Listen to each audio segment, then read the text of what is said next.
ভর সন্ধ্যায় শহরের কোনো জায়গায় যখন দুষ্কৃতীরা গুলি করে কাউকে হত্যা করে তখন শহরের সাধারণ মানুষ আতঙ্কিত হয়। রাত প্রায় 1:30টায় যখন বিপদগ্রস্ত রোগীর পরিবারের লোকজনকে রাস্তায় পিটিয়ে জোরপূর্বক তাদের কাছ থেকে মোবাইল ফোন, অর্থকড়ি ও স্বর্ণালংকার ছিনিয়ে নিয়ে যাওয়া হয়, তাও আবার পশ্চিম থানার নাকের ডগায়, তখন স্বাভাবিকভাবেই সাধারণ মানুষ আতঙ্কিত হয় এবং আইন শৃঙ্খলা নিয়ে প্রশ্ন জাগে। রাজধানী আগরতলাতে ছিনতাইয়ের ঘটনা কি দিন দিন খুব স্বাভাবিক একটা ব্যাপার হয়ে দাঁড়াচ্ছে? রাজ্যের বিভিন্ন প্রান্তে চুরি তো প্রতিদিন খবরের শিরোনামে উঠে আসেই। বিদ্যালয় থেকে মন্দির, দোকান থেকে বাড়ি, চোরের দল বাদ দিচ্ছে না স্বর্ণালংকার থেকে শুরু করে গৃহপালিত পশু। তবে চুরি তো লুকিয়ে করা হয়। বুক ফুলিয়ে অপরাধীরা যখন খুন, ছিনতাই এবং ডাকাতির মতো ঘটনাকে সংগঠিত করে তখন প্রশ্ন জাগে, রাতের আগরতলা শহর এখন কতটা নিরাপদ? রাজ্যের প্রধান রেফারেল হাসপাতাল, জিবি হাসপাতাল চত্বরে রোগীর পরিবার প্রিয়জনদের কাছ থেকে চুরির অভিযোগ প্রায়ই শোনা যায়। এবার একেবারে জোরপূর্বক ছিনতাই।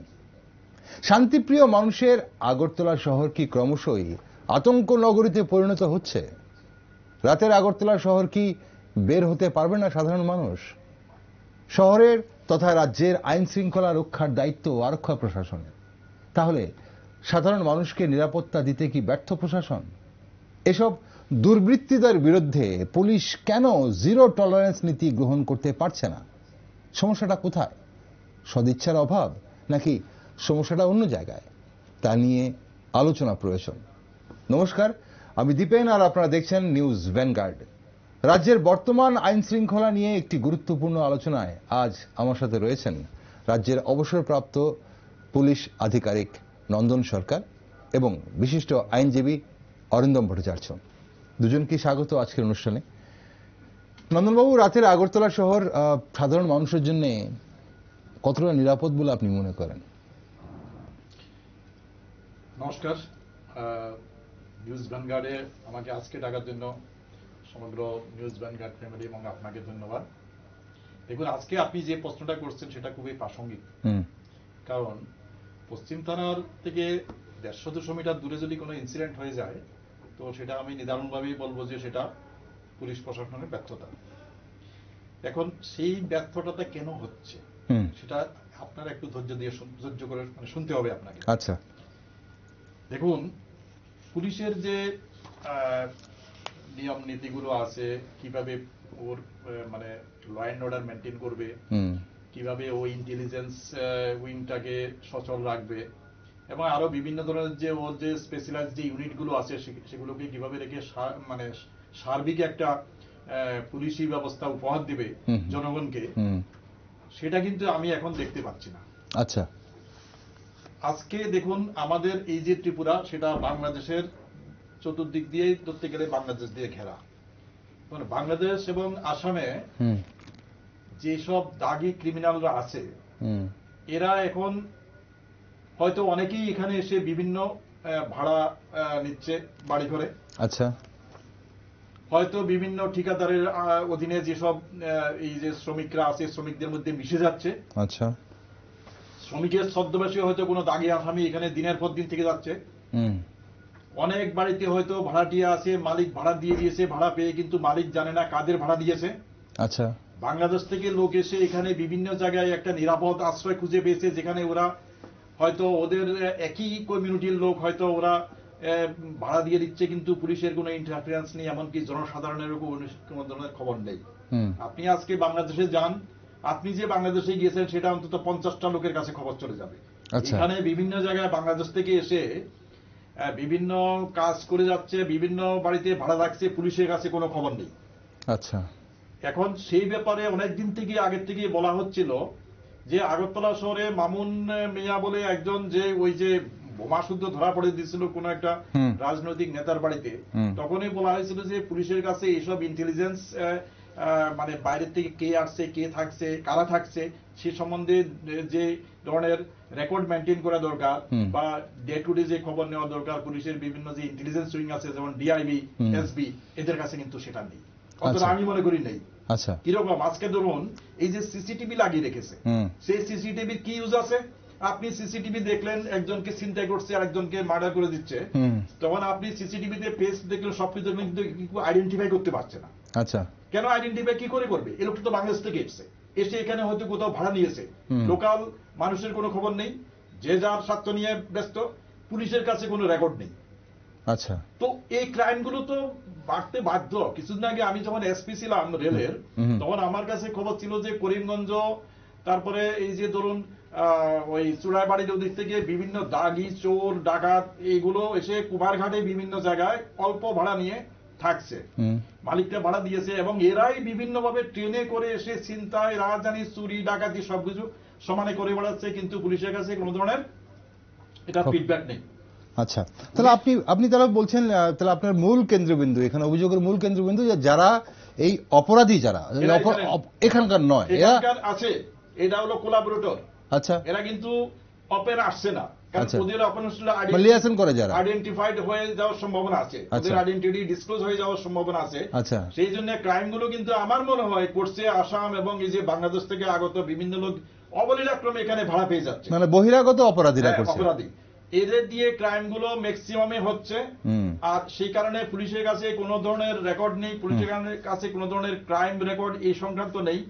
সেই ব্যাপারে আমি অনেকদিন আগে আপনাদের না কোনো একটা টিভি চ্যানেলে বলেছিলাম যে আমার বাড়িতে কে কে ভাড়াটিয়া এলো, বা আমি একটা কন্ট্রাক্টর, আমি কতজন শ্রমিককে কাজে লাগালাম, এবং সেই শ্রমিকদের ফুল বায়োডাটা, ফটো, ওর ফোন নাম্বার নিয়ে আমার দায়িত্ব যে পুলিশ স্টেশনে জানিয়ে দেওয়া যে আমি এতজন লোককে আমার কাজে লাগিয়েছি, এরা মুর্শিদাবাদ থেকে এসছে, কি বীরভূম থেকে, কি বিহার থেকে এসছে, দিস ইজ দেয়ার পার্টিকুলার্স, ওদের থেকে কালেক্ট করেছি, তুমি ভেরিফাই করো। এখন ধরুন কোনো একটা দিল যে বৈশালী থেকে এসছে, এর অ্যাড্রেসটা যখন দিল বৈশালী যে পুলিশ স্টেশন, সেই পুলিশ স্টেশনে এরা বায়োডাটা পাঠিয়ে দেবে এই থানা, ভেরিফাই করে নেওয়া, তখন কিন্তু দেখা যাবে অনেক এখানে দাগি আসামি আছে। আচ্ছা, সিমিলারলি যখন বাংলাদেশ থেকে কোন ভাড়াটিয়া এলো, এসে ও বাংলাদেশের সিটিজেন, কিন্তু অবলীলাক্রমে থেকে যাচ্ছে কোথাও না কোথাও, কোন লোকাল লোক ভাড়া দিচ্ছে না। বুঝতে পেরেছি আপনি যেটা বলছেন, ঠিক এখান থেকে কিন্তু ক্রাইম গুলো হচ্ছে। ওকে, বহিরাজ্য থেকে, বহিরাজ্য এখন ছদ্মবেশে, শ্রমিকের ছদ্মবেশ হোক বা অন্যান্য যে কোনো প্রফেশনের ছদ্মবেশ হোক, আপনি বলছেন এখন বাইরে থেকে এসে, সেটা বহিরাজ্য হোক, বহিরাষ্ট্র হোক, বাংলাদেশ থেকে হোক বা আসাম বলুন বা অন্যান্য রাজ্য থেকে আসুক, এসে আপনি বলছেন যে সেখানে এখানে এসে সংগঠিত যাচ্ছে এবং আশ্রয় দেওয়া হচ্ছে, এবং তারপর তারা সংগঠিত করছে সেই ধরনের ক্রাইম করে নিরাপদ আশ্রয় পেয়ে যাচ্ছে। না কোনো জনসাধারণের মাথা ব্যথা যে কারা আমার পাশে আছে, কোন বাড়িতে কে আছে, কোনো মাথা ব্যথা নেই, যার যার স্বার্থ নিয়ে সবাই ঘুরে বেড়াচ্ছে। পুলিশের এখন ম্যাক্সিমাম, পুলিশের এখন মেইন হচ্ছে নন পুলিশ ওয়ার্কে ওরা বেশি ব্যস্ত হয়ে পড়েছে। যেমন নন পুলিশ ওয়ার্ক, যেমন VIP duty, VIP movement, VIP duty, VIP যাবে দেখবেন রাস্তা সব দাঁড়িয়ে যাচ্ছে। আচ্ছা, এরা ডিউটি পেলে সব রাস্তা দাঁড়িয়ে যাচ্ছে। ওটা কি পুলিশের কাজ নয়? ভিআইপি মুভমেন্টে মুভমেন্ট পুলিশের দায়িত্ব, কিন্তু এই স্কেলে নয়। আচ্ছা, আপনি মহারাষ্ট্রে, আমি জানি মহারাষ্ট্রে যদি কোনো মানে বাইরের থেকে কোনো চিফ মিনিস্টার যাবে, কোনো মিনিস্টার যায় না, ওকে একজন অ্যাসিস্ট্যান্ট সাব ইন্সপেক্টর এসকর্ট করে নিয়ে যায়। আচ্ছা, এখানে আপনি দেখবেন 3 তারা মানে 2 তারা সব লেগে গেছে রাস্তায়। এটার পেছনে একটা কারণ হলো হয়তো ওদের ট্রান্সফারের ভয় বা যেকোনো একটা ভয় থাকতে পারে, সেটা আমি কোনো পার্টিকুলার গভর্নমেন্টকে দোষারোপ করছি না, কিন্তু পুলিশের এই একটা সংস্কৃতি হয়ে গেছে। পুলিশ কিন্তু এভাবে কাজ করতে অভ্যস্ত হয়ে গেছে। ওদের যে বেসিক ডিউটি, যে maintenance of law and order and prevention and detection of crime, সেটাতে কিন্তু অনেক সরে এসছে। আজ থেকে 40-45 বছর আগে আগরতলা সরে, তখন যদি আপনারা খুব ছোট ছিলেন বা হয়তো জন্মানো নেই, তখন আগরতলাতে যে কোনো ক্রাইম এগেইনস্ট প্রপার্টি কিন্তু 24 ঘন্টার মধ্যে ডিটেক্ট হয়ে যেত। আচ্ছা, নামি দামি অফিসার ছিল পূর্ব থানা, পশ্চিম থানা, এরা কিন্তু ওই কাজেই নিজেদের নিয়োগ করেছিল, সোর্স কাল্টিভেট করতো। ঠিক, আমি আসবো নন্দন বাবু, আপনি এই যে ব্যাপারগুলো 40 বছর আগের যে ঘটনা, তখন কিভাবে কাজ করতো পুলিশ, আজ কিভাবে কাজ করছে, কোথায় ঘাটতি, যেখানে টেকনোলজি এতটা আপগ্রেড হচ্ছে, যেখানে সিসিটিভির কথা বলছেন আপনি, বা টেকনোলজি আজ মোবাইল ফোন হাতে হাতে রয়েছে, এতটা আপগ্রেড, সেখানে কি পুলিশ থেকে বেশি অপরাধীরা বেশি আপগ্রেড হয়ে যাচ্ছে? চলুন সেসব বিষয়ে জানবো, কিন্তু তার আগে আমাদের সঙ্গে বিশিষ্ট আইনজীবী অরিন্দম ভট্টাচার্য রয়েছেন। অরিন্দমবাবু, আপনার কি মনে হয়, আপনারা তো দেখছেন, এই শহরের তো বাসিন্দা আপনিও, এই একজন নাগরিক, রাতের আগরতলা শহর আজ কতটা নিরাপদ? ঘটনাটা হচ্ছে, নন্দনবাবু বলার চেষ্টা করছিলেন বা উনি যেটা বলতে চাইছেন সেটা থেকে আমি একটা জিনিস বুঝতে পারছি, সেটা হচ্ছে যে পুলিশের যে কাজটা করণীয় সেটা সঠিকভাবে এখন পালন হচ্ছে না। নন্দনবাবুর কথায় আরো একটা জিনিস বেরিয়ে এসছে যে আমরা সাধারণ মানুষরাও সেইভাবে সচেতন নই। এখন প্রশ্ন হচ্ছে আমরা সাধারণ মানুষরা সচেতন নই, এটা একদিকে যেমন আমি মেনে নেব, পাশাপাশি আমি এটাও প্রশ্ন করব যে এই যে আমার বাড়িতে ভাড়াটে এসছে তার যে পরিচিতি, এটা আমি কাকে দেব, কোথায় দেব, এটা আমাকে কোনো প্রশাসন থেকে কিন্তু কেউ জানায় না, আমার বাড়িতে এসে কোনোদিন জানতেও চায় না। ঠিকই বলেছেন উনি, আজকে থেকে 40 বছর আগে বা 50 বছর আগে এই রাজ্য বা এই শহর নয়, গোটা দেশেই যে পুলিশি ব্যবস্থাটা ছিল, সোর্স কাল্টিভেশনের যে বিষয়টা ছিল, এটা অনেক বেশি শক্তিশালী ছিল। আমাদের রাজ্যে এইটা প্রথম ব্রেকডাউন হয় আমার ধারণা এই যে মানে এক্সট্রিমিস্ট মুভমেন্ট বা এক্সট্রিমিস্ট প্রবলেম যখন শুরু হয় তখন থেকেই। একটা সময় দেখা গেছে যে 80 দশকে মানে উগ্রপন্থী সমস্যা যেটা রাজ্যে ছিল, বিচ্ছিন্নতাবাদী আন্দোলন যেটা ছিল, এই বিচ্ছিন্নতাবাদীরা কোথায় কোন গ্রামে যাচ্ছে, কোথা থেকে বেরোচ্ছে, কোন রাস্তা ধরে যাচ্ছে, পুলিশের কাছে কোনো ইনফরমেশন নেই। কারণ কি, পুলিশ পেত, কিন্তু ওই গ্রামের মানুষ পুলিশকে ইনফরমেশন দেওয়ার পরে এদের উপর যে আফটার স্লটটা নেমে আসতো, সেটার জন্য ওদেরকে যে প্রোটেকশন দেওয়ার যে জায়গাটা, সেই জায়গাটা ছিল পুলিশ দিতে পারত না। ফলে এই সাধারণ মানুষ ভয় পেয়ে আর কোনো ইনফরমেশন দিত না, পুলিশ ওয়েন্ট ওয়ান্ডারিং, কোনো ইনফরমেশন নেই। সিমিলারলি আমি কিছুদিন আগে অবধি জানতাম যে পুলিশের, রাজ্য পুলিশের একটা প্রয়াস বলে একটা কর্মসূচি আছে, মানে মহল্লায় মহল্লায় যোগাযোগ করা, মহল্লার মানুষদের সঙ্গে পরিচিত হওয়া এবং তাদের সঙ্গে ইন্টারেক্ট করা, জনসংযোগ করা, এইগুলো ছিল। তো এইগুলো যদি আগের মতন এফেক্টিভলি থাকতো, বা আগের মতো কেন বলবো, আদতেই এটা শুধু নামেই ছিল না, সত্যি সত্যি হয়েছে, সেটা নিয়ে আমার যথেষ্ট সংশয় আছে। শুধু আগরতলা শহর কেন, গোটা ত্রিপুরা রাজ্যেই এখন রেগুলার চুরি, ছিনতাই, ডাকাতি। ধর্মনগর এলাকাটা তুমি ধরো, প্রায় প্রতিদিন খবরের কাগজে আছে ধর্মনগরে রেগুলার এই ধরনের ঘটনা ঘটছে। আগরতলা শহরে তুমি যেটা বলছো যে গতদিন এই RMS চৌমুনিতে এই ঘটনা ঘটেছে, মানে পশ্চিম থানার নাগেরটোলায়। তো কিছুদিন আগেও তো দেখলাম যে কয়েকটা মোটর বাইক নিয়ে ওই বিট পেট্রোল নাম দিয়ে ঘুরছে। কোথায় এরা? এদের সক্রিয়তা যদি না থাকে, এবং পাশাপাশি আরেকটা জিনিস কি, পলিটিক্যালাইজেশন অফ ক্রিমিনালস। আচ্ছা, এইটা একটা নতুন তৈরি হয়েছে, কি বলবো এটাকে, একটা সংস্কৃতি তৈরি হয়েছে, কালচার এসছে যে ক্রিমিনালসদের পেছনে পলিটিক্যাল লিডার্সরা দাঁড়িয়ে যাচ্ছে, পলিটিক্যাল পার্টি দাঁড়িয়ে যাচ্ছে। দুষ্কৃতিকারী মানে তো দুষ্কৃতিকারী, সে কোনো বাড়িতে গিয়ে অগ্নিসংযোগ করুক আর কাউকে মারধর করুক, যখন মানে স্পেসিফিক্যালি নামধান দিয়ে FIR করতে যাচ্ছে, তখন প্রায়শই আমরা শুনতে পাই প্রথম কথা পুলিশ FIR নিচ্ছে না, যদি বা নিল রেজিস্ট্রি হলো, তারপরে যাদের নামে FIR করা হয়েছে তাদেরকে একটিবারের জন্য ডেকেও পাঠাচ্ছে না, অ্যারেস্ট করা বা তাদের পুলিশ রিমান্ডে নেওয়া এগুলো তো দূরের কথা, একটিবারের জন্য ডেকেও পাঠাচ্ছে না। তাহলে এই ক্রিমিনাল বা দুষ্কৃতিকারী যারা, তারা এর জন্য একটা বাহবা পেয়ে যাচ্ছে, মানে একটা বাড়তি একটা সুযোগ পাচ্ছে। এবার এই সুযোগটা তো পরবর্তী সময় যারা সাধারণভাবে চুরি ছিনতাইয়ের সঙ্গে যুক্ত, তারাও এটাকে ব্যবহার করবে। তার উদাহরণ হিসেবে দেখছে। এক্স্যাক্টলি, আমি সামনে দেখতে পাচ্ছি যে এই ছেলেটা এত বড় ক্রাইম করে এখন ঘুরছে, মারধর করে চলে গেছে, ওকে কেউ করছে না। তাহলে আমি হয়তো পলিটিক্যালি পেট্রন নই initially, but at the end of the day আমি ভাববো তাহলে ওই ছেলেটার পাশে গিয়ে দাঁড়াই। এবার ও আমার কাছে কিছু পয়সা চাইবে, আমি পয়সা দেবো কোত্থেকে? আমি পয়সা দিতে গেলে আমাকে এই ধরনের কিছু মানে চুরি ছিনতাইয়ের সঙ্গে যুক্ত হতে হবে। তো হলে পরে আমাকে যদি দেখা যায় যে এটা করে আমি ওর শেল্টারে চলে যাই, তাহলে পুলিশের মানে আইনটা হাতে নেওয়ার ভয় যে মানুষের মধ্যে থাকে, সেটা আস্তে ধীরে ধীরে কেটে যাচ্ছে। আইন হাতে নেওয়ার যে ভয়টা, ডেটার করার যে পানিশমেন্টের যে একটা ইয়ে রয়েছে, যে ডেটারেন্স, এই ডেটারেন্সের জায়গাটা তো বন্ধ হয়ে গেছে, নেই। মানুষ দুষ্কৃতকারীরা এই ভয়ই পাচ্ছে না। ভগবানের ভয় অনেকদিন আগে উঠে গেছে, নাহলে মন্দিরে চুরি হতো না। মন্দিরে মায়ের মূর্তির গলা থেকে সোনার অলংকার বা গা থেকে সোনার অলংকার চুরি হয়ে যাচ্ছে, মানে ভগবানের প্রতি ভয় শেষ। এবার মানুষের প্রতিও ভয় নেই, এখন পুলিশ প্রশাসনের প্রতিও ভয় নেই, সাধারণ প্রশাসন তো বাদই দাও। তো এইরকম একটা পরিস্থিতিতে তুমি কি করে আশা করো যে ত্রিপুরা, আগরতলা শহর বা রাজ্যের অন্য কোনো শহর মানে রাতের আধারে নিরাপদ থাকবে বা নিরাপত্তা থাকবে? তা তো নেই, কারণ আমরা তো দেখতে পাচ্ছি না। আমি তো দেখি না আগরতলা শহরে, আমি প্রতিদিনই প্রায় বলতে পারো 11টা, 11:30, 12টায় আমি বাড়ি ফিরি, কোথাও তো আমি দেখি না যে একটা পুলিশ পেট্রোলের গাড়ি যাচ্ছে, একটা মোটর বাইক যাচ্ছে, কিচ্ছু নেই। ওকে, এখানে আমি আসবো আপনার কাছে আরেকবার। নন্দনবাবু, এই যে একটা ঘটনা হয়ে গেল, পুলিশ তদন্ত করছে, ধরতে পারছে, এখানে পলিটিক্যাল প্যাট্রোনাইজেশন হচ্ছে, সেগুলো হচ্ছে পরের বিষয়। কিন্তু সাধারণত যে এই ধরনের ঘটনাকে আটকানোর জন্য prevention is better then cure, এটা আমরা জানি, প্রবাদ তো রয়েছে। প্রিভেনশনের কি কি পদ্ধতি আছে যেগুলো আপনার মনে হয় যে আরক্ষা প্রশাসন সেগুলো আপনি কাজ করছে না, সেই জায়গাগুলো তো কাজ করছে না বলে মনে হচ্ছে? আমি আপনাকে বলছি, আপনার প্রশ্নটা খুবই সুন্দর, যে তাহলে প্রিভেনশনটা হচ্ছে না কেন? হচ্ছে না কেন? কেন হচ্ছে না? এটার পেছনে আরো একটা বড় কারণ হলো, দেখুন, আমি একটা জিনিস, যে ভিজিবল যে রিপ্রেজেন্টেশন পুলিশের, সেটা কিন্তু থেকে অনেক বেশি এফেক্টিভ হলো আপনার ডিসগাইজ হয়ে, মানে প্লেন ক্লথে আচ্ছা পুলিশিং করা। আচ্ছা, এটা কিন্তু অনেকবার বলেছি আমি। ওকে, যে আমি একটা ধরুন আরামেসে দাঁড়িয়ে আছি, আমি ড্রেস পরা পোশাক দাঁড়িয়ে আছেন, কনস্টেবল দাঁড়িয়ে আমাকে দেখছে যে ড্রেস পরে দাঁড়িয়ে আছি, আমার থেকে 10 মিটার দূরে গেলেই হলো, আমার দৃষ্টি বাইরে চলে গেলাম। কিন্তু সিভিল ড্রেসে যে এই পুলিশটা ডিউটি করছে, কান পেতে শুনছে কোথায় কি হচ্ছে, তাকে কিন্তু আমি আইডেন্টিফাই করতে পারছি না। আমার কিন্তু একটা ইনডাইরেক্ট একটা ভয় থেকে যাচ্ছে, আচ্ছা, যে সিভিল ড্রেসে অনেক পুলিশ আশেপাশে হয়তো আছে, হ্যাঁ আশেপাশে হয়তো আছে, এতে ক্রাইম অনেক কার্ভ করা যায়। 2 নম্বর হলো, যেটা আপনিও জানেন, যে ড্রাগ এডিক্টেড ইয়জের এবং এই যে ফ্রাস্ট্রেটেড ইয়জ, যাদের কোনো জব নেই, কিচ্ছু নেই, এদেরা কিন্তু একটা এই যে চুরি চিন্তার মধ্যে একটা বিরাট ভূমিকা আছে এদেরও।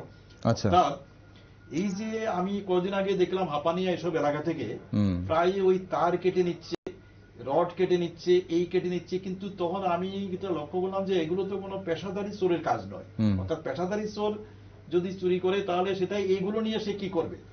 পরবর্তী সময়ে দেখলাম এই যে লোয়া টোয়া গুলো বিক্রি করে যদি 20 টাকাও পায়, 20 টাকা দিয়ে ট্যাবলেট কিনে ফেলছে, নেশা সামগ্রীটা কিনে। হ্যাঁ, তো এই একটা বিরাট শ্রেণীর ফ্রাস্ট্রেটেড ইয়ত তৈরি হয়েছে, যারা ড্রাগ এডিক্টেড হয়ে গেছে অলরেডি। এদের রিহ্যাবিলিটেশনের কোন ধরনের বন্দোবস্ত এখনো আমি চোখে দেখছি না, এবং এদের যে পুনর্বাসন, অর্থাৎ কোন ধরনের একটা যে কিছু করে যে একটা ইনকাম করা বা তে করা, সেটা কিন্তু হয়ে উঠছে না। তার ফলে এইসব ছেলেগুলোর একটা আইডল টাইম আছে, প্রচুর সময় আছে, প্রচুর সময় এরা কি করছে, এইসব ওই যে সস্তা ট্যাবলেট এসব খেয়ে, যে মুহূর্তে ওদের টাকার দরকার হচ্ছে, হয় বাবার পকেট কাটছে, মাকে চাপ দিয়ে ইয়ে করছে, পরিবারের সবার সঙ্গে খারাপ ব্যবহার করে টাকা নিয়ে আসছে, আর না হলে এক্সট্রিম কেসে হাইওয়ে টাইয়ে যে কোনো কিন্তু ছিনতাইও করছে। সেটা রিসেন্টলি বোধহয় কলকাতাতে দেখেছেন একটা, যে কিভাবে একটা পুলিশের ইনজেকশন দিয়ে মেরে ফেলেছে এই যে যারা ইয়েরা। তো এদেরও একটা বিরাট ভূমিকা আছে, এই যে হঠাৎ করে যে বিভিন্ন জায়গায় ছিনতাই হচ্ছে, ইয়ে হচ্ছে, এগুলো কিন্তু এইসব ইয়দেরও একটা কাজ। এগুলো পুলিশের ডিটেল আপনার প্রিভেনশন এবং ডিটেকশনের জন্য ডিটেল রেকর্ড তৈরি করতে হবে, যে কোথায় কি হচ্ছে, এবং লোকাল যে ক্লাবগুলো আছে, পঞ্চায়েত সমিতি আছে, পঞ্চায়েত স্টেট যে কর্পোরেটর আছে, এদের প্রত্যেকের কিন্তু সাহায্য নিতে হবে। এটা কিন্তু একা পুলিশের কাজ নয়। আচ্ছা, পুলিশ কিন্তু তার জনসংখ্যার অনুপাতে তেমন একটা নেই যে পুলিশ প্রত্যেকটা জায়গায় গিয়ে নজর রাখতে পারবে। কিন্তু নন্দবাবু, এখানে এই যে প্রশ্নটা উঠলো, যেটা অরিন্দমবাবু বলছিলেন, যে পুলিশের কাছে গেলে পুলিশ অনেক সময় এফআইআরই নেয় না, এই যে কথাটা, এই যে একটা মানে কথা প্রচলিত আছে, বলেছেন, আচ্ছা একদম ঠিক। দেখুন, আমাদের আইনটা তৈরি হয়েছিল 1861-এ। 1861-এ যখন ইন্ডিয়ান পেনাল কোড বা এর পরবর্তী সময়ে যখন 1888-এ কোড অফ ক্রিমিনাল প্রসিডিউর বা 1970-তে যখন code of criminal procedure amended হলো, তারপরে দেখা গেছে পুলিশের যে ইনভেস্টিগেশন সেই 150-200 বছর আগের সেই সিস্টেমে রয়ে গেছে। এখন তখন একটা চৌকিদার যদি গ্রামে যেত, তখন কিন্তু গ্রামের লোকের কান খাড়া হয়ে যেত। একটা চৌকিদার এসছে মানে ভীষণ ভয় পেত, মানে আইনের প্রতি এবং পুলিশের প্রতি মানুষের একটা বিরাট ভয় ছিল। তখন কিন্তু ক্রাইম গুলো এভাবে হতো না। আচ্ছা, সাধারণ একটা ক্রাইমের জন্য অনেকেই গ্রাম চুক্তি অ্যারেস্ট হয়ে যেত। Over the period of time আমাদের রাজনৈতিক শক্তি একটা সৃষ্টি হয়েছে, পলিটিক্যাল পাওয়ার, এর আশ্রয় নিয়ে হাজার হাজার ক্রাইম হয়ে যাচ্ছে, আর লোকসংখ্যা বেড়েছে, ক্রাইমের হারও বেড়েছে। এখন একটা পুলিশ অফিসার দেখুন, থানাতে যখন এফআইআর হয়, এই এফআইআর এর পিছনে, এফআইআরটা সত্য হোক কি মিথ্যা হোক, তার পিছনে কিন্তু অনেক লেখালেখি করতে হয়, মানে কেস ডায়েরি মেনটেন করতে হয়, লিখতে হয়, অনেক সময় চলে যায়। এই জন্য কি হয়, এক একটা থানাতে যে লিমিটেড পুলিশ অফিসার আছে, এরা যদি ডেইলি যদি কেস নেয়, আমি আপনাকে বলছি, যে কোনো একটা পশ্চিম থানা, পূর্ব থানা বা যে কোনো একটা বড় থানায় বলুন, ডেইলি যে পরিমাণ কমপ্লেন আসে কগনিজেবল অফেন্স, যেগুলোতে পুলিশ এফআইআর নিতে বাধ্য, কগনিজেবল অফেন্সে, সেটা যদি এভারেজ আমার হিসাব মতো 20 থেকে 25টা কেস প্রত্যেকটা থানায় হবে ডেইলি, যদি আমি প্রত্যেকটা কেসকেই এফআইআর রেজিস্ট্রি করতে চাই। এখন লোক বললেই বলছেন না না, আমি 20টা যদি কেস নিই, এবং একটা মাসে কতটা কেস হবে একটা থানায়, 600টা কেস। আপনি সবার আগে চিৎকার দিয়ে বলবেন যে আইন শৃঙ্খলা একদম মানে মানে ভয়ঙ্কর মানে খারাপের দিকে চলে যাচ্ছে। আচ্ছা, মানে জেল থেকে ভিজিবল হয়ে যাবে 600টা কেস হয়েছে। কেস ছিল মাত্র আগে হতো 60 থেকে 70 কি 100টা, এখন 600 হয়ে গেছে এক লাফে। সারা ন্যাশনাল ক্রাইম রেকর্ডস ব্যুরোতে একটা হয়ে যাবে যে এত ক্রাইম কেন ত্রিপুরাতে হচ্ছে। ক্রাইম আগেও হতো, এখনো হয়, সবসময় হয়। পুলিশ সবসময় সাপ্রেস করে যায়, এফআইআর রেজিস্টার্ড হয় না। হ্যাঁ, রেজিস্টার্ড হয় না। পুলিশ চেষ্টা করে কোনো মতে ওই বুঝিয়ে সুঝিয়ে কাউন্সেলিং করে কেসগুলোকে এভাবে করা যায় কিনা। কারণ কেস একবার নিলেই কি হয়, সঙ্গে সঙ্গে বিভিন্ন জায়গা থেকে চাপ আসে, পুলিশ জুডিশিয়ারির কাছে রিপোর্ট করতে হয়, সেখানে গেলে আবার এভিডেন্স কালেক্ট করতে হয়, হিউজ টাইম লেগে যায়, কেস লিখতে হয়। এদিকে ল অ্যান্ড অর্ডার একটা কমপ্লেক্স সিচুয়েশন এসে দাঁড়িয়েছে। পুলিশের যে ল অ্যান্ড অর্ডার আগে যেরকম ছিল one way law and order, সেটা এখন আর নেই। মাল্টিপল প্রবলেম পুলিশকে এখন ফেস করতে হয়। তার মধ্যে আছে ধরুন কিছু কিছু, যেমন এই যে সোশ্যাল রেসপন্সিবিলিটি, যেটা ডিজাস্টার ম্যানেজমেন্ট অ্যাক্ট হওয়ার পরে পুলিশের এখন সোশ্যাল রেসপন্সিবিলিটি, আগে ছিল অপশনাল, এখন হচ্ছে বাধ্য। এগুলোও করতে হয়। অনেক সময় দেখা যায় যেগুলো নন পুলিশ ডিউটি সেগুলোও করতে হয়। তাহলে মানে ব্যাপারটা ঠিক আছে, আপনি বললেন এখানে সহানুভূতির জায়গা থেকেও যদি পুলিশকে দেখা হয় তাহলে মানুষ তো আলটিমেটলি। না, আমি যেটা বলছি সেটার জন্য আপনার দরকার না আইন চেঞ্জ করতে হবে। কেমন আইন চেঞ্জ করতে হবে? কাস্টম, সেন্ট্রাল এক্সাইজ বা ইনকাম ট্যাক্সের এরা যে কেসগুলো তদন্ত করে, সিম্পলি তারা একটা রিপোর্ট তৈরি করে সঙ্গে এভিডেন্স গুলো দিয়ে দেয়। আমাদের যে system of investigation, huge time লেগে যায়। আপনি কেস ডায়েরি লিখবেন, কেস ডায়েরিতে প্রত্যেকটা পুঙ্খানুপুঙ্খ এগুলো এভিডেন্স কালেক্ট করবেন, এবং ম্যানের সঙ্গে ডিল করা খুব টাফ জিনিস। মানে আমি একটা ধরুন ইনকাম ট্যাক্স তো ওরা অ্যাসেসমেন্ট করে ফেলবে, পরে বলে আপনি এত টাকা দিচ্ছেন, আপনি টাকা। কিন্তু পুলিশের কাজটা আপনার থেকে আমার স্টেটমেন্টটা পেতে হবে, আপনার থেকে আমার ইন্টেলিজেন্সটা পেতে হবে, আপনার থেকে আমার স্বীকারোক্তিটা পেতে হবে। এই সবকিছু মিলিয়ে it is a very difficult task পুলিশের যে ইনভেস্টিগেশন। 40 বছর আগে কি করে হতো? আপনি বলছিলেন 40 বছর আগে 24 ঘন্টার মধ্যে আপনারা কেস সলভ করতেন। 40 বছরে তিনটা জিনিস ছিল। ওকে, একটা নাম্বার 1, পুলিশের প্রতি ভীষণ ভয় ছিল। ওকে, ক্রাইম কম হতো। 2 নম্বর হলো তখন কেস অনেক কম হতো, অনেক কম হতো। এবং নাম্বার 3, এই complex law and order situation ছিলই না তখন। ওকে, আগরতলা শহরে আমি দেখতাম আজকে থেকে 40 বছর আগে, তখন আমরা হয়তো এমবিবি কলেজ, তখন দেখতাম পুলিশ অফিসাররা সন্ধ্যা পরে তাস খেলতো। আচ্ছা, ঠিক ঠিক, ভয় এত সময় ছিল তখন, ঠিক ভয় ছিল, পুলিশের প্রতি ভয় ছিল। এটা কমলো কেন? পলিটিক্যাল কারণে কমলো। মেজর যেটা কমলো সেটার মধ্যে একটা হচ্ছে রাজনৈতিক কারণে, রাজনৈতিক ছত্রছায়া চলে গেছে। পুলিশের ট্রান্সপারেন্ট পোস্টিংটা চলে গেছে রাজনৈতিক নেতাদের হাতে। হ্যাঁ, এখন ত্রিপুরাতে দেখুন, এটা যদি আজকে মেট্রোপলিটন সিটিতে আপনি পুলিশের অন্যরকম চেহারা দেখবেন। কলকাতা পুলিশে আপনি যান, সেখানে পুলিশে ভয় পায় না। কেন ভয় পায় না? আমাকে যেখানেই ভর্তি করে, আমি কলকাতা শহরে, এখানে পোস্টিং আছে ট্রাইবাল এরিয়াতে ইন্টেরিয়র, এখানে পোস্টিং আছে আগরতলা শহরের এই যে পশ্চিম থানা, পূর্ব থানার মতো পোস্ট এরিয়াতে। আপনি আপনার বাচ্চাকে হোলি ক্রসে পড়াবেন, ওখানে পড়াবেন। আমি প্র্যাকটিক্যাল কথা বলছি, বুঝতে পেরেছি। আপনি এখানে পড়াবেন, স্বাভাবিকভাবে আপনার যখন কোন ধরনের পলিটিক্যাল ক্লাসে আপনি যাবেন না, কারণ আপনি জানেন আমাকে যদি এখন 10টা কাঞ্চনপুর বদলি করে দিতে, ওখানে বদলি করতে, আমার বাচ্চার পড়াশোনার কি হবে, আমার ফ্যামিলির সঙ্গে ডিজাস্টার হয়ে যাবো। ওই ভয় কিন্তু সবসময় চুপচাপ। কমপ্লেক্স একদম সিচুয়েশন কিন্তু যেটা বলছি। ওকে, কমপ্লেক্স ল এন্ড অর্ডার। আপনি কমপ্লেক্স ল এন্ড অর্ডার বলতে আমি কি বোঝাচ্ছি? কমপ্লেক্স ল অর্ডার বলতে আমি পুলিশের ল অ্যান্ড অর্ডার করবো, আমার কি কাজ? মানুষের লাইফ এন্ড প্রপার্টিকে প্রোটেকশন দেওয়া একদম। এবং কোথাও যদি কোন ধরনের এরকম ধরনের হয়, মেজর কোন ল অ্যান্ড অর্ডার বা পাবলিক অর্ডার যদি কোনো ভায়োলেট হয়, তার মধ্যে অ্যাকশন নেওয়া, কেস নেওয়া, তদন্ত করা, তাকে কোর্টে সোপর্দ করা। কিন্তু এখন কি হচ্ছে, আপনি জেনে শুনে অনেক কিছু করতে পারবেন না। আচ্ছা, অর্থাৎ আপনার কাছে 50টা বাধা এসে পড়বে। এরপরে আপনার নিজস্ব একটা প্রাইভেট একটা সেফটির ব্যাপার আছে। তারপরে দেখা যাবে কি, এখন এখানে আপনার যে সিনিয়র অফিসার যারা আছে, আপনি তো থানা লেভেলে কাজ করছেন, আপনার যে সিনিয়র অফিসার আছে তারা অলরেডি দেখবেন যে আপনাকে বিভিন্নভাবে প্রেশার দিচ্ছে, আরে আপকো করনে কে লিয়ে কোন বলা। আচ্ছা, তার মানে আলটিমেটলি সাধারণ মানুষের যাবার কোথাও নেই। অরুণবাবু, ঠিক, অরুণবাবু আপনি যে কথাগুলো বলছেন একদম খাঁটি বাস্তব কথা বলছেন। এই কথাগুলোই সাধারণ মানুষও বলতে থাকে। এই কথাগুলো সাধারণ মানুষ যখন কোনো অপরাধ হয়, তাদের বিরুদ্ধে যখন অপরাধ হয়, তখন পুলিশের কাছে কেন যাব, গিয়ে কি হবে, এই কথাগুলো বেশিরভাগ মানুষ আজ বলছে। আপনি যেটা বলছেন যে কম দেখানো হচ্ছে, রেজিস্টার করা হলে অনেক বেশি অপরাধ দেখা হতো, 20-25টা আমরা ধরে নিলাম প্রত্যেকটা থানাতে যে ধরনের হচ্ছে, এবং প্রচুর হাজার হাজার কেস হচ্ছে। কিন্তু আলটিমেটলি যেই মানুষগুলোর অপরাধগুলোকে লিপিবদ্ধ করা হচ্ছে না, তাদেরকে সেই কাউন্সিলিং এর নামে পুলিশ যে বিপথে নিয়ে যাচ্ছে অনেক জায়গায়, সেই ধরনের অভিযোগও কিন্তু মাঝে মধ্যে আমাদের আসে কাউন্সিলিং এর নামে। সেখানে পুলিশও সুযোগ নিচ্ছে। এখন কথা হচ্ছে, এই জায়গা থেকে বেরিয়ে আসার পথ কি আমাদের, অরিন্দমবাবু? প্রথম কথা হচ্ছে যে পুলিশকে যে সহায়তা করার যে বিষয়টা, এই জায়গাটাও কিন্তু যথেষ্ট কি বলবো কঠিন হয়ে গেছে। ধরুন রাস্তায় একটা অ্যাক্সিডেন্ট হয়েছে, অন্য সিরিয়াস ক্রাইম ছেড়েই দিন, অ্যাক্সিডেন্টের পরে আজকাল মানুষ ভিডিও করতে ব্যস্ত থাকে, কিন্তু ওই যে মানে মানে দুর্ঘটনাগ্রস্ত ব্যক্তি সাহায্য করতে তাকে যে হাসপাতালে নিয়ে যাওয়া বা তাকে ওই ধরনের কোনো সাহায্য করতে কেউ এগিয়ে আসে না কেন? কারণ পরবর্তী সময় দেখা গেছে যে এগিয়ে আসার সঙ্গে সঙ্গে ধরুন আমি কাউকে নিয়ে হসপিটালে গেলাম, ন্যাচারালি পুলিশ কেস হবে, পুলিশ কেস হওয়ার পরে এবার আমাকে নিয়ে শুরু হবে টানা হেঁচড়া। কখন দেখেছেন, কোথায় দেখেছেন, আপনি গেলেন এতজন মানুষের মধ্যে, আর কেউ ছিল নাকি, কারা কারা ছিল, গাড়ির নাম্বার দেখেছেন কিনা, হ্যান করেছেন কিনা, ত্যান করেছেন কিনা, 3 বার আপনাকে থানায় ডেকে পাঠাবে। কে যাবে এই ফেরাশুনি বইতে? আমার নিজের কাজ আছে, আমি মানবিকতার কারণে পৌঁছে দিয়েছিলাম। So this is also to be taken care of. Okay, না এটা তো আমরা শুনেছিলাম সুপ্রিম কোর্ট একবার বলেছে যে এরকম যদি কোনো আপনি অ্যাক্সিডেন্ট বা কোনো রোগীকে যদি নিয়ে যান, রোড অ্যাক্সিডেন্টে শুধু রোড অ্যাক্সিডেন্ট, ওকে, মানে তাহলে পুলিশ কোনো প্রশ্ন করবে না? ছেড়ে দিন রোড অ্যাক্সিডেন্ট, না সেদিন গতদিন যেখানে কোর্ট, হাইকোর্ট, এই কোর্ট সেই কোর্ট, মানে রাজ্যের মুখ্যমন্ত্রী, দেশের প্রধানমন্ত্রী অনেক ভালো ভালো কথা বলেন, বাস্তবে কি সেগুলোকে বাস্তবায়িত করার কোনো সুযোগ আছে? আদৌ বাস্তবায়িত হয়েছে কিনা তারা দেখেন, যারা বলছেন তারা খোঁজ রাখেন যে আমি তো অমুক দিন অমুক জায়গায় এই কথাটা বলেছিলাম, এইটা সত্যিকার অর্থে কতটা প্রয়োগ হয়েছে খোঁজ নিয়েছেন? Is there any feedback? Did he take back ground realities, reports of the ground realities? কেউ নেয় না। তো কাজে এই সমস্ত সুপ্রিম কোর্ট কি বলেছে, হাইকোর্ট কি বলেছে, বা রাজ্যের মুখ্যমন্ত্রী বা দেশের প্রধানমন্ত্রী বা রাষ্ট্রপতি কি বলেছেন, এগুলোর এখন আর কোনো ভ্যালু নেই।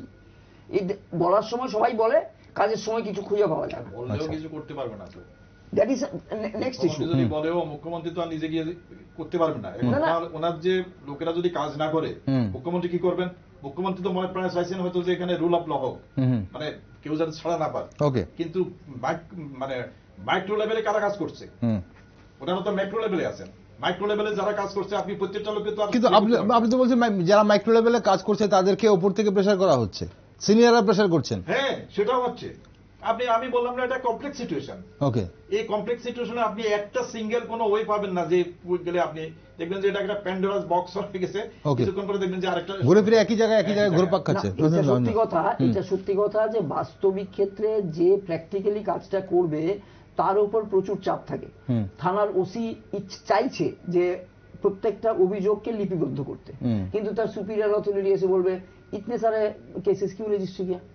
কারণ ক্রাইম রেকর্ড বেড়ে যাচ্ছে, রাজ্যের আইন শৃঙ্খলা পরিস্থিতি অবনতি হচ্ছে, দেখানো হচ্ছে, কাজেই থানার ওসি এটা করতে পারছেন না, আটকে যাচ্ছে। এই জন্যই বলছি যে এবার তাহলে কি করতে হয়, এই যে এটার মধ্যে একটা ব্যালেন্স স্ট্রাইক করা উচিত।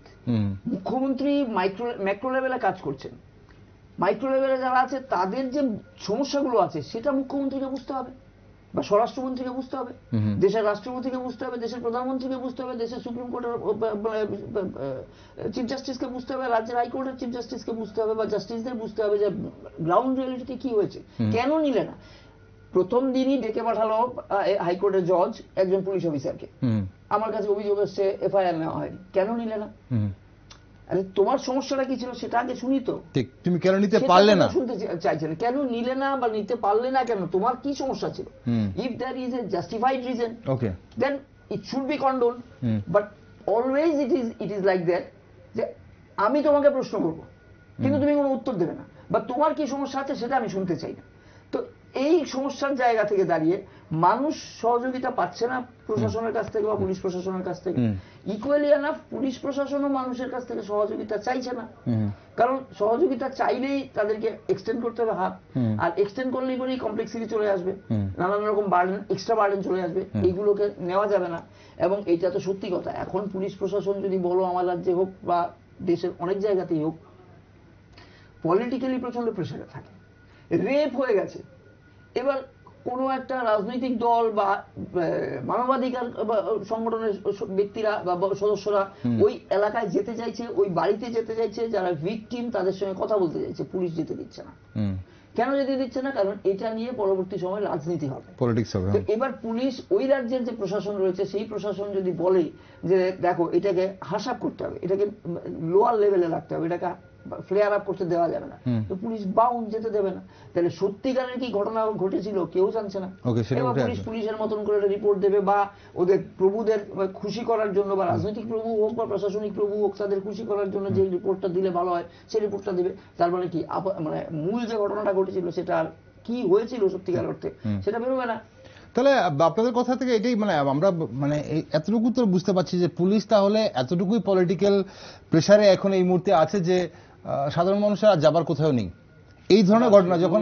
শুধু পলিটিক্যাল প্রেসারে নয়, এটা অনেকগুলো কারণ আছে, শুধু একটা নয়। পলিটিক্যাল যে প্রেসারটা সেটা একটা ওয়ান অফ দ্য রিজনস, আরো অনেকগুলো কারণ যেটা আমি বললাম। ওকে, ঠিক। এখন রাত্রি যখন রাতের আগরতলা শহরে যখন এই ধরনের ঘটনা রাত 1টার সময় হয়, একটা বিপদগ্রস্ত মানুষের যাদের পেশেন্ট পার্টি নিয়ে একটা প্রাইভেট নার্সিং হোম থেকে যখন শোনা যাচ্ছিল অভিযোগ যে প্রাইভেট নার্সিং হোম থেকে তারা সরকারি হাসপাতালে যাবে বলে রেফার করা হচ্ছিল, তারা গাড়ির জন্য দৌড়াদৌড়ি করছে বা পেশেন্টটাকে নিয়ে যাওয়ার জন্য, সেই সময় ধরে যখন পেশেন্ট পার্টিকে আটকে মারধর করে তাকে এইভাবে তার থেকে ছিনতাই করা হয়, তাহলে সেই শহরে রাতে কি করে মেয়েরা বেরোবে, রাতে কি করে আমার শহরের ছেলেমেয়েরা পড়াশোনা করে বাড়ি ফিরবে, তা নিয়ে তো অভিভাবকদের আতঙ্কিত হবারই কথা। আর সেখান থেকে বেরিয়ে আসার পথ কি সেটা আমরা জানি না। এই ক্ষেত্রে কিন্তু পলিটিক্যাল প্রেসার, আমি এতক্ষণ যে কথা বলছিলাম যে পলিটিক্যাল প্রেসার বা মহলের প্রভুদের আজ্ঞা বহ হয়ে থাকতে হবে, এইটা কিন্তু এই ক্ষেত্রে এটা নয়, এটা হচ্ছে ইনএফিসিয়েন্সি। কারণ তোমার যেখানে স্পটে হয়েছে সেই স্পটে তোমার সিসি ক্যামেরা রয়েছে, তোমার রিপোর্টে যেটা পেয়েছি সেটা হচ্ছে একটা গাড়ি ব্যবহৃত হয়েছে, তার গাড়ির নাম্বারটা পাওয়া খুব একটা কঠিন ব্যাপার নয় এখন, it's tip of your finger, তুমি পেয়ে যেতে পারো গাড়ির কার নামে রেজিস্টার তাকে তুমি পেয়ে যেতে পারো, এবং সিসি ফুটেজ দেখে তুমি আইডেন্টিফাই করে নিতে পারো। এমন নন্দনবাবু যে কথা বলছেন যে বাইরে থেকে লোক আসতে পারে, হারবারিং করছে কে সেটা অন্তত আমি পেতে পারি। গাড়িটা তো পেয়ে গেছি, গাড়িটা তো আর বিদেশ থেকে আসে, গাড়িটা তো আর বহির্রাজ্য থেকে আসে, তো এই চেইনটা তো আমি ইউজ করতে পারি। এই চেইনটা ইউজ করে আইডেন্টিফাই করার ক্ষেত্রে বা এই ক্রাইমটাকে মানে একটা সলভের জায়গায় নিয়ে আসার ক্ষেত্রে কতদিন সময় লাগতে পারে। কিন্তু সিসিটিভি ক্যামেরায় যদি আমরা ধরি নন্দনবাবু, শুধু আগরতলা শহরের কিছু কিছু স্থানে সিসিটিভি ক্যামেরা, অলিগলির ভেতরে যাদের বাড়িঘরের সামনে সিসিটিভি ক্যামেরা আছে আমি ধরে নিলাম, এছাড়া সিসিটিভি ক্যামেরা ছাড়া এই যে বিট পেট্রোলের কথা বলছিলেন নরেন্দ্রবাবু কিছুক্ষণ আগে, বা সেই আপনি 40 বছর আগে যে পুলিশের যে সেই গুপ্তচর বা এই সোর্সগুলো যা ছিল সেগুলো আজ নেই কেন, মানে সেখানে কেন? সোর্সে শুনুন, এই যে আমার লার্নার্ড অ্যাডভোকেট উনি যেটা বলেছেন সেটা ওই যে সোর্সের যে ব্যাপারটা, দেখুন এত এফেক্টিভ পুলিশের কাজে এই যে ইনফরমার নিয়োগ করা, ইনফরমার আপনাকে তখন আমি দেখতাম আজকের থেকে, আমি যেটা শুনেছি যে তখন বিভূতি রায় বলে ভালো ভালো কিছু অফিসার ছিল যারা মানে রেকর্ড মানে ধরুন এই 24 ঘন্টা কি 48 ঘন্টার মধ্যে পুরো প্রপার্টি রিকভারি করে দিত। এদের বলে তখন বলতো একটু অন্যরকম ভাষায় বলতো, এদের বলতো ল্যাংটা পার্টি, মানে ওরা ফ্যামিলি গুলোকে মানে চালাতো। আচ্ছা, ধরুন আমার 5টা সোর্স আছে, 5টা সোর্সের পুরো ফ্যামিলি এরা চালাতো। টাকা কিভাবে আসছে আমি জানি না, টাকা কিছু দিত হয়তো ডিপার্টমেন্ট সোর্স মানে থেকে, কিন্তু এরা ফ্যামিলি গুলো চালাতো। এবং যে কোনো ধরনের খবর, আমি যখন সিআইডি তে ছিলাম আমার এরকম 2জন সোর্স ছিল। এই সোর্স আগরতলা শহরে আনাচে কানাচে কোথায় কোথায় ওই টিভির ভিতরে বোম বানাচ্ছে, কোথায় কোন বাড়িতে এই যে মেয়েটে নিয়ে সবসময় এটা আড্ডা, এগুলো আমার কাছে কিন্তু রেগুলার খবর এসে যেত, কারণ আমি ওদের টাকা দিতাম। আচ্ছা, এই যে সোর্স পানিটা বাড়াতে হবে, সোর্স পানি দিয়ে প্রত্যেকটা পুলিশ সাব ইন্সপেক্টরকে অন্তত 2-3 জন করে ওদের সোর্স ইনফরমার লাগাতে হবে, তাহলে একমাত্র আপনার অনেকটাই ক্রাইম অনেকটা কন্ট্রোল হবে। এই যে আমাদের ধরুন এই যে আমি প্রথমে যেটা বলছি যে বিস্তীর্ণ এই যে জনপদে কে কোথায় থাকে, কি পুলিশের কাছে কোনো রেকর্ড আছে, কোন ভাড়াটিয়াটা কি রকম, সে কেন এখানে ভাড়া নিয়েছে, এই ধরনের কোনো আইন কি আছে কি? মানে আমার বাড়িতে ভাড়াটি দিতে গেলে আমাকে পুলিশকে নোটিফাই করতে হবে? আচ্ছা, তাহলে সেটা যে মানা হচ্ছে না, তৈরি করেছিল পুলিশ প্রশাসন এক পাতার একটা ফরম্যাট, ওই ফরম্যাটের ডান দিকে ফটোটা থাকবে। আচ্ছা, এখানে নেম, অ্যাড্রেস, মোবাইল নাম্বার থেকে শুরু করে কি কারণে সে এখানে ভাড়া নিয়েছে, কি ছেলের পড়ানোর জন্য না গভর্নমেন্ট চাকরি করে, কোথায় করে, মানে ডিটেইলস থাকবে। এবং ওই শিটটা নিয়ম অনুযায়ী পুলিশ সেটা জমা দেওয়া। আচ্ছা, পুলিশ ইচ্ছা করলে এটা ভেরিফাই করবে, না করলে করবে না, এটা ওদের ইচ্ছা।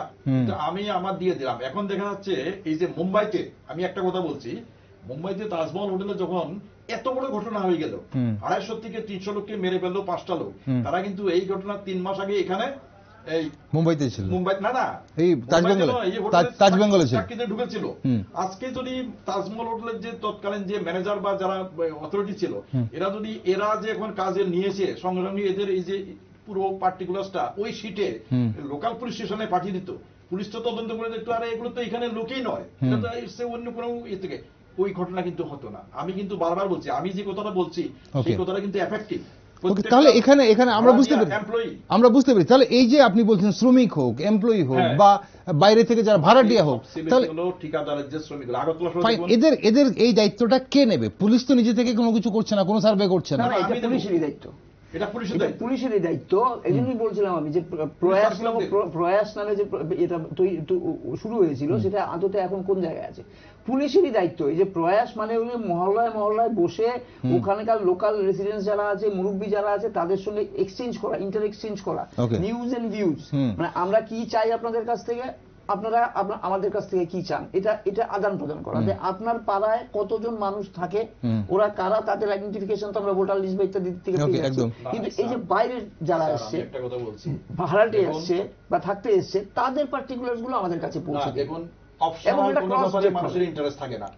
আমার প্র্যাকটিক্যাল যে অভিজ্ঞতা, অপশনাল যখন একটা হবে না, তখন আপনি কিন্তু সেটাকে মানলেও মানতে পারেন, রিকোয়েস্টটা আমি মানতেও পারি, নাও মানতে পারি। কিন্তু যখন আমি আইন করে দেব, আজকে এই মার্চ মাসে পরে ট্যাক্স দেওয়ার জন্য পাগল হয়ে যায় মানুষ।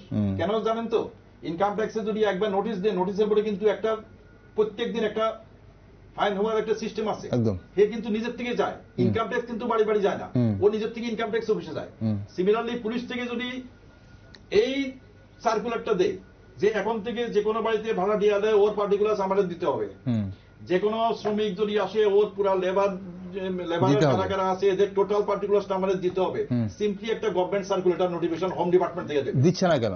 কেন দিচ্ছে না? গ্রাউন্ড রিয়েলিটি সম্বন্ধে কোনো ধারণা নেই তো। না, জানছে এই অপরাধটা এই যেখানে হচ্ছে, এই অপরাধটা আমাকেই ক্ষতিগ্রস্ত করছে, আমাকেই কালিমা লিপ্ত করছে, তারপরে প্রশাসন সেটা কেন এই পদক্ষেপ নিচ্ছে না? কোন জায়গায়? প্রশাসনের সর্বোচ্চ যিনি আছেন, চিফ সেক্রেটারি বা হোম সেক্রেটারি, আপনি গিয়ে এই প্রশ্নটাই করুন যে ক্রাইম গুলো তো বিভিন্ন জায়গা থেকে হচ্ছে, কিন্তু এই যে বাইরের থেকে যে হাজার হাজার শ্রমিক এখানে এসে কাজ করছে, ডেভেলপমেন্ট হওয়ার বিভিন্ন যে রেস্টুরেন্ট গুলোতে বাইরের থেকে লোক এসে কাজ করছে, এদের কোন রেকর্ড, ইটভাটার কোন রেকর্ড আপনাদের কাছে নেই।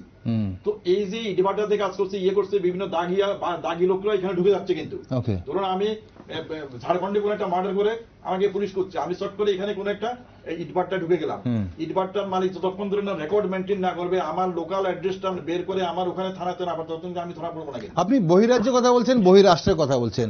ত্রিপুরা রাজ্যের কোন প্রান্তিক এলাকাতে কোনো ক্রাইম করে এসে যদি আগরতলা শহরে শ্রমিকের কাজ করে, তাহলে তো ধরতে পারবে না। না, এইটা তো সত্যি কথা।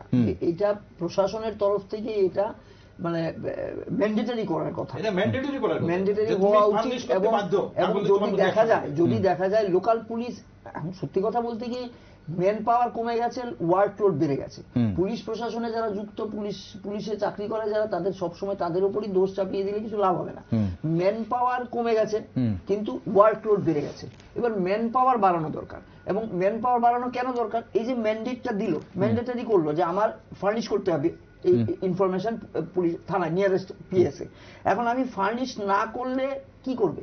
তার মানে কি পুলিশের তরফ থেকে এবার যদি দেখা যায় একটা রেগুলার ক্রস চেক করা, আপনার বাড়িতে কে কে আছে, পুলিশ না হোক, এটা অন্য কোনো এজেন্সি দিয়ে করা হোক। যদি দেখা যায় যে ভাড়াটে আছে, তাহলে ভাড়াটের ওয়্যারঅ্যাবাউটস আপনি জানিয়েছেন কিনা, না জানিয়ে থাকলে ইউ উইল বি পেনালাইজড। এই প্রসেসটাকে এক্সিকিউট করতে হবে। এক্সিকিউশনে নেই, ওটা আছে তামাদি হয়ে গেছে, বস্তা চাপা হয়ে গেছে বা ফাইল চাপা পড়ে গেছে।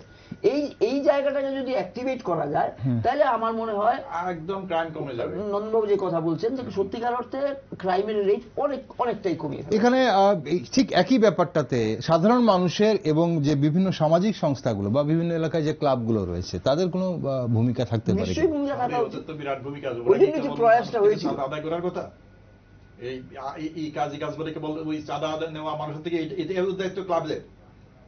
আজকে ক্লাবের যে article 19 of the constitution of India, এই যে কথা বলার অধিকার, সংঘ তৈরি করার অধিকার, ক্লাব তৈরি করা, এগুলো তো এখান থেকে এসছে। তো এটা দেওয়া হয়েছে যাতে মানুষ বিভিন্ন জায়গায় তার যে উৎকর্ষতা সেটা প্রকাশ করতে পারে, সেটা ক্লাবের মাধ্যমে, কোনো সংঘের মাধ্যমে, কোনো একটা সংস্থার মাধ্যমে হোক।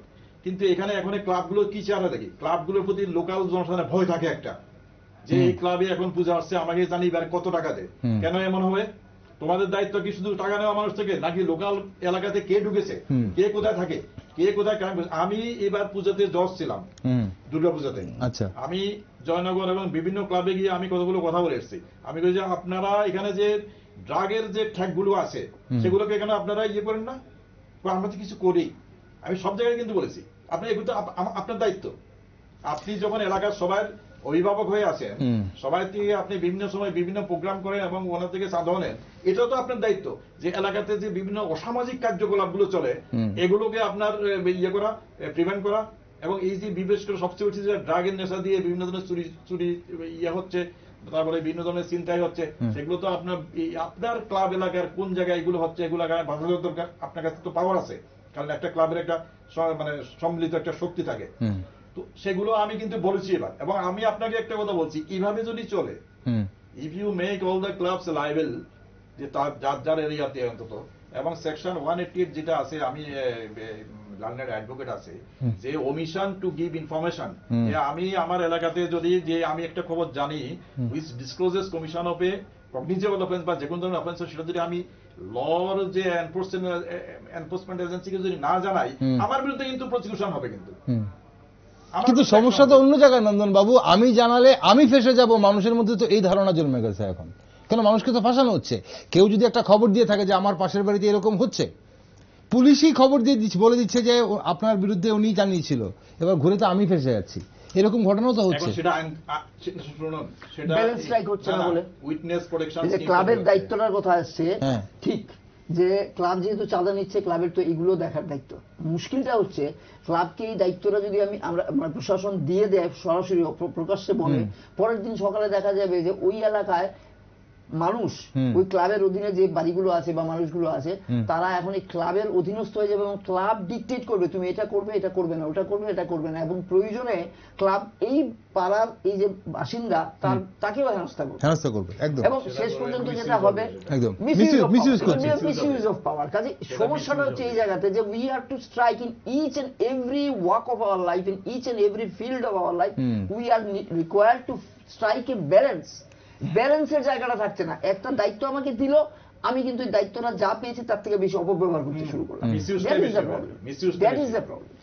ওকে, একটা শেষ প্রশ্ন, অনুষ্ঠানে অনেকটা সময় পেরিয়েছি আমরা। আমাদের রাজ্যের আইন শৃঙ্খলা, রাজ্যের মানুষ কিভাবে ভালো থাকবে, একদম ছোট্ট কথায় নন্দনবাবু আপনার কি মনে হয় কোন কোন জায়গাগুলোকে অ্যাড্রেস করা দরকার এই মুহূর্তে?